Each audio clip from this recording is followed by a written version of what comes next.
Je vous le disais il y a quelques minutes, interview exceptionnelle de Frankie Zapata, alias l'homme volant. Demain, il retentera de traverser la Manche à bord de son fameux flyboard après un premier échec. Et justement, Frankie Zapata, bonjour.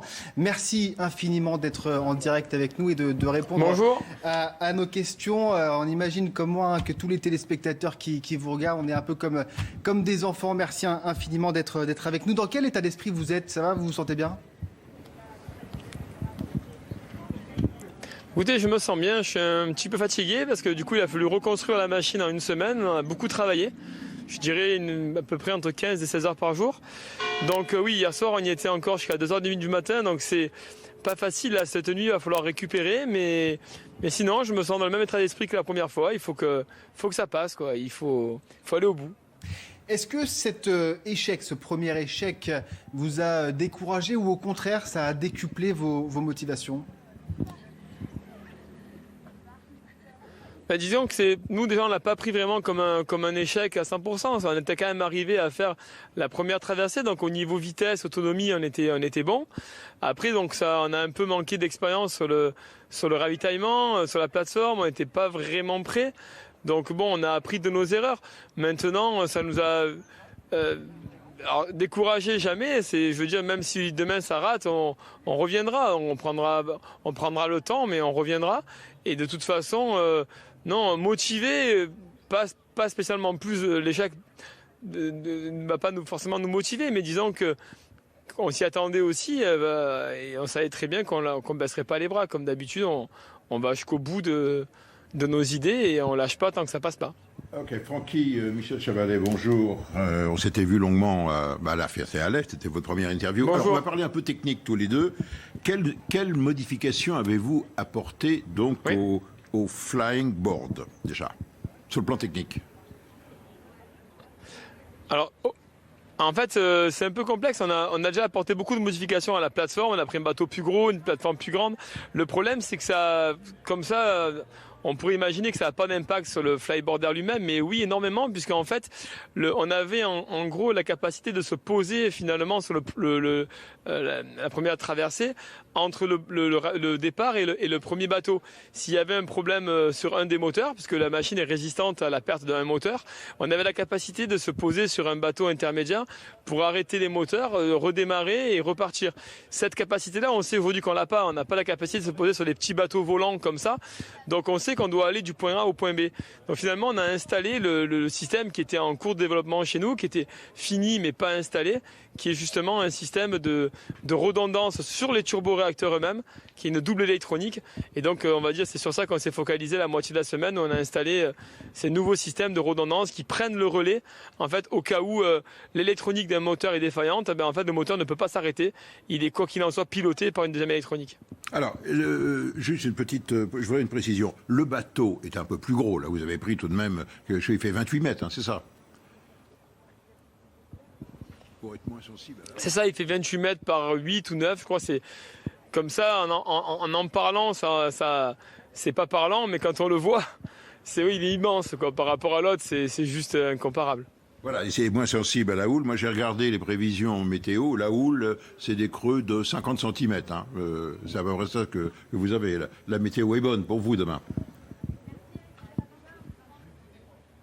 Ah, écoutez, la météo est bonne, donc c'est une très très bonne chose. Donc ça va nous faciliter la vie, j'espère.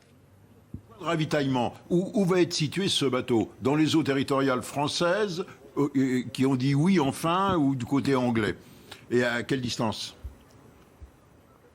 Alors, les eaux territoriales françaises, bien sûr qu'ils nous ont dit oui, et je remercie d'ailleurs la préfecture maritime au passage, qui a vraiment bien compris le concept, notre machine. Donc il y a eu effectivement un problème de communication. Nous, on a l'habitude d'expliquer tout ce qu'on fait, les systèmes redondants, etc., à l'aviation, mais c'est vrai qu'on n'a pas pris le temps de l'expliquer correctement aux affaires maritimes, enfin à la préfecture maritime plutôt. Mais là, quoi qu'il en soit, on veut pas changer les plans. Vous voyez, on a juste voulu travailler sur les points qui ont bloqué, puisque finalement on était à 3 mm de passer la dernière fois. Donc on a laissé le bateau positionné exactement au même endroit. On n'a rien voulu changer. On a juste voulu améliorer les petits points qui ont bloqué. Francky Zapata, je vais vous poser cette question, mais pas du tout pour vous mettre la pression. Est-ce que vous vous rendez compte de l'engouement qu'il y a autour de votre événement? Ce sont des centaines de milliers de Français qui vont suivre, peut-être des millions aussi. Est-ce que ça vous rajoute une pression supplémentaire? Depuis le 14 juillet, les gens ne vous connaissaient pas forcément et c'est vrai que là, voilà, tout le monde vous connaît. Écoutez, non, pas spécialement. Vous savez, moi je fais les choses pour moi et mon équipe avant tout. Donc après, c'est vrai que ça rajoute... honnêtement, ça nous porte. Ça nous porte de savoir qu'on a du monde derrière nous, du monde qui s'intéresse à ce qu'on fait. Après, vous savez, comme je disais, c'est pas une petite traversée, c'est pas une tentative pour faire du buzz ou du média. On savait très bien que nous, c'était un challenge, un défi. Et la preuve, ça a raté. Donc non, ça me met pas vraiment la pression parce que ça me fait plaisir, ça nous porte. C'est certain que dans des moments comme qu'on a traversé cette semaine où tu es fatigué, tu dis il y a tout le monde derrière toi, il y a tout le monde qui va regarder, t'as pas le droit de baisser les bras. Donc pour moi, ça a été juste extrêmement motivant. Vous êtes un passionné et c'est très agréable à voir, Francky Zapata. Un mot sur votre flyboard. D'abord, c'est une prouesse technologique. Et est-ce que l'État, le gouvernement, le ministère des Armées qui s'intéresse à votre superbe prouesse, est-ce qu'ils vous ont aidé dans la conception? Est-ce qu'ils ont suivi votre traversée après la première tentative? Est-ce qu'ils sont revenus vers vous? Est-ce qu'ils vous ont contacté?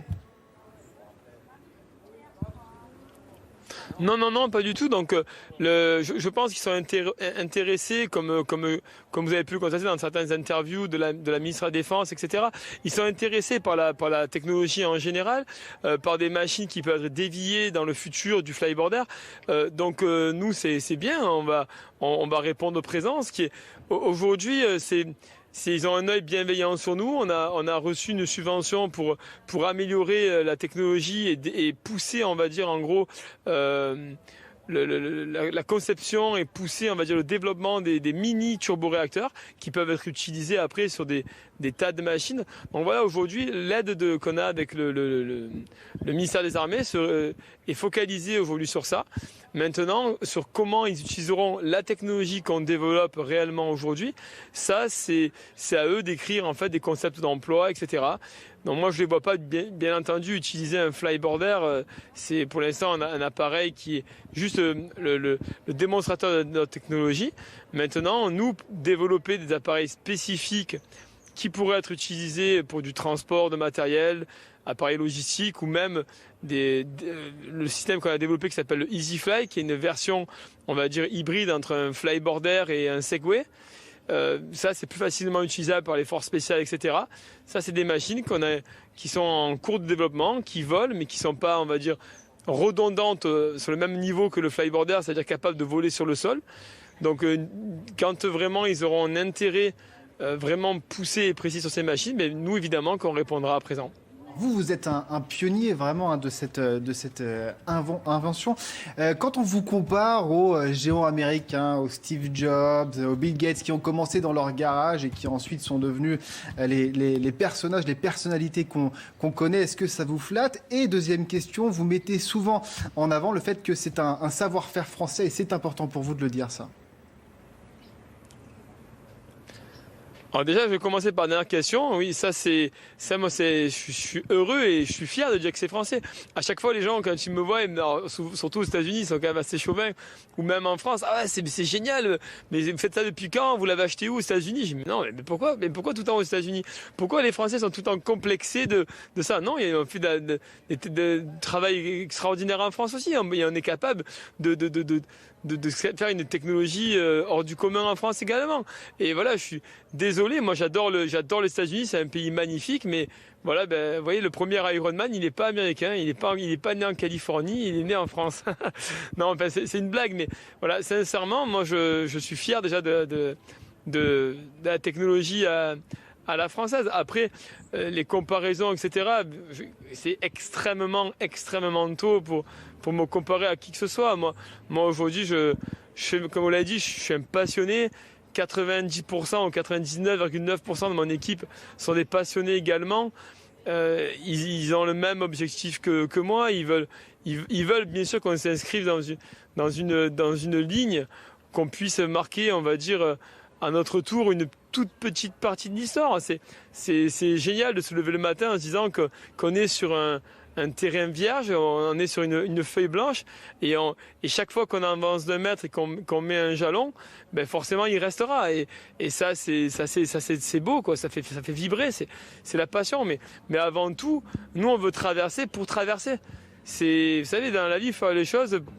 Vous savez, les objectifs les plus simples sont forcément les meilleurs. Aujourd'hui, dans ce monde, on a perdu un petit peu ça de vue. Les gens ont toujours un business model, ils font toujours quelque chose pour quelque chose. Moi, je fais fuir une grande partie des investisseurs parce que quand ils me demandent pourquoi j'ai créé le Flyboarder, mais je leur dis, mais c'est évident, pour voler. Voilà, tout simplement, je voulais voler. C'est la réponse la plus simple qui paraît aujourd'hui dans notre monde, mais finalement complexe. Ouais, Francky, juste une petite question. Les turboréacteurs, ils sont de votre conception, sont français ou vous avez repris ceux qu'a utilisé, vous vous souvenez, le pilote suisse qui les avait mis sur son aile volante? Non, Yves Rossi, c'est un ami. Yves Rossi, il m'a inspiré. J'ai eu un appel de Yves Rossi à l'époque, il y a maintenant 7 ans en arrière, les premiers jours que j'avais créé le flyboard, celui à eau, puisque Yves cherchait un moyen de décoller du sol depuis des années. Et il m'avait dit, je te recontacterai, il faudra que je fasse des essais. Puis on a eu l'occasion maintes et maintes fois de se rencontrer dans notre vie. Et un jour, il m'a dit, mais viens dans un hélico et tu viens voler avec nous et je te fais une démonstration de mon aile.